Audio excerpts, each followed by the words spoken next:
Et donc ce qu'on peut voir juste en face, de l'autre côté du lac, et des cascades, c'est l'Angola. Oh.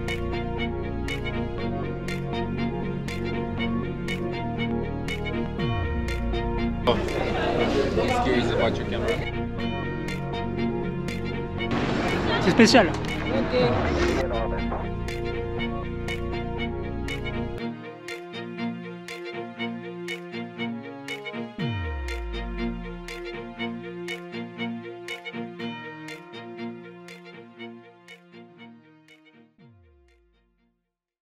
On vient d'arriver à Windhoek. On s'approche de plus en plus du centre, quand on voit de plus en plus de buildings et de gros bâtiments.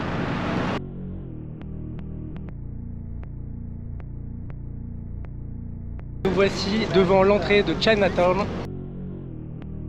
On s'attend pas à voir un gros restaurant chinois en fait en pleine Namibie. Ça ressemble pas au Chinatown qu'on peut voir dans les villes, je dirais, en Europe.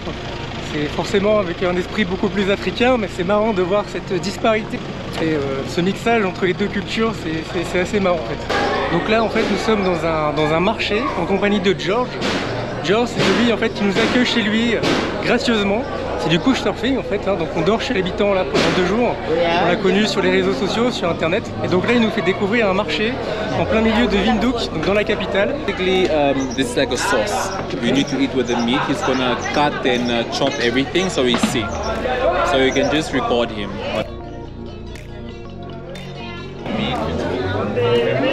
But I think so far. Great. Oh. He's curious about your camera. Oh, who are you? Where are you from? This. No. Oh, it's like for the light. Say something. Yeah, something. Hola, Kanjan. It's like white guy. Ok. Donc là en fait il y a un gars qui vient de me dire que je suis un bolo. Donc en fait c'est white guy, donc c'est le gars blanc. Qu'est-ce qu'on dit en France? On dit le gringo. Gringo.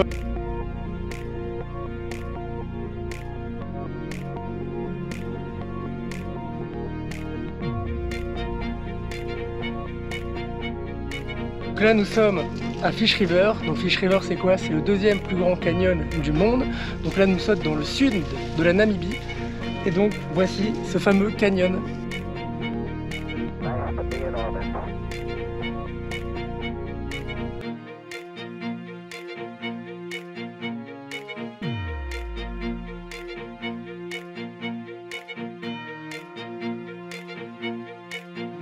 Donc là c'est le premier gros lieu qu'on visite sur notre trip en Namibie.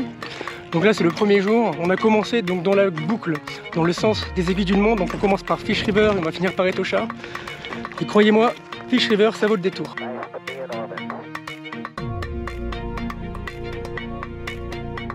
Donc là on est dans un camp, en fait pas loin de Luderitz.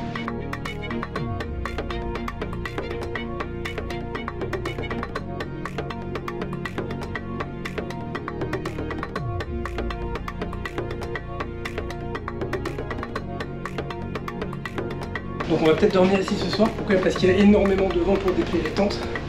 Et ça tombe bien, on a des matelas gonflables en fait, des sacs de couchage, on est équipés, donc c'est probable qu'on dorme ici. Aujourd'hui nous sommes dans le village fantôme de Kolmanskop. C'est tout simplement une ancienne mine de diamants qui a été désertée il y a quelques années.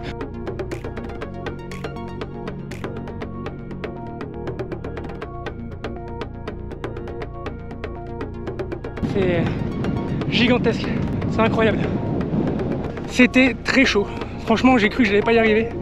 Ça monte comme ça. Ça a vraiment été débile. Pourquoi? Parce qu'on a choisi de faire l'ascension de la dune à la pire heure de la journée, c'est-à-dire à 15h30. Là au soleil, le soleil tape le plus. C'était vraiment hardcore.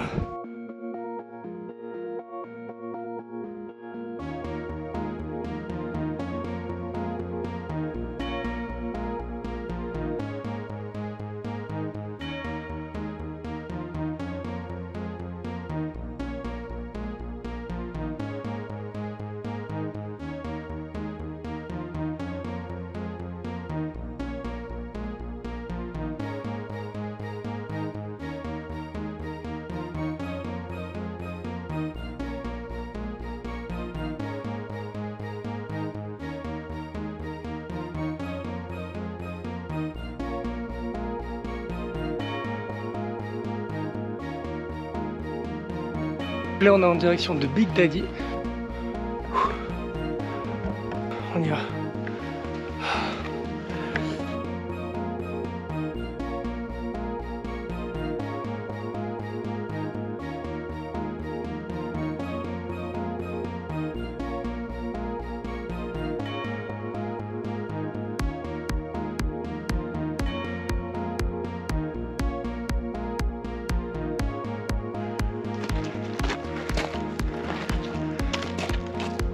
Donc là clairement on est arrivé en haut de ce fameux rocher, on a une vue sur toute la péninsule, c'est une savane, c'est waouh, je sais même pas comment dire, c'est trop bien, c'est ouf, oh là là, yeah yeah yeah. Waouh, ok, faut que je m'énerve, faut que j'arrête. Wouhou.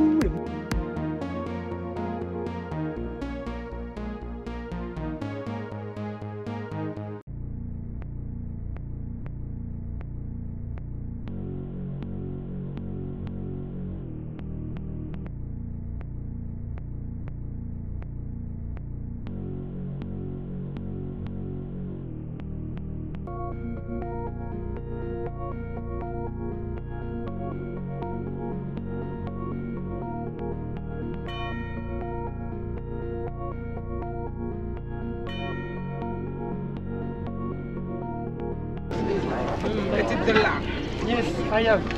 Donc on va goûter ce qu'on vient d'acheter. 30 $ namibiens, j'ai négocié, c'était 50, mais c'est encore super cher parce que j'ai clairement pas payé le prix local. Mais on va goûter. Je sais même pas ce que c'est.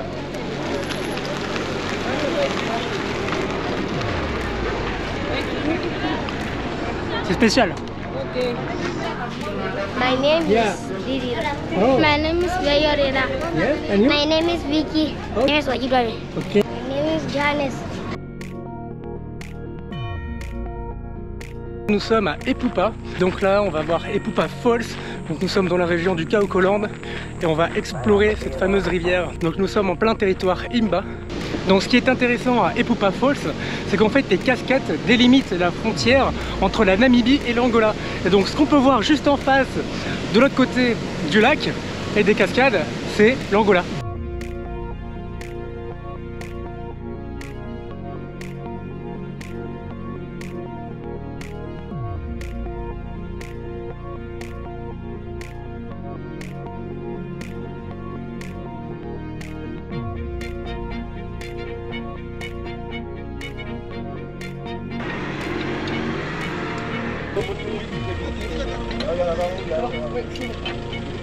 Bah là on a crevé du coup, hein. Donc on change la route.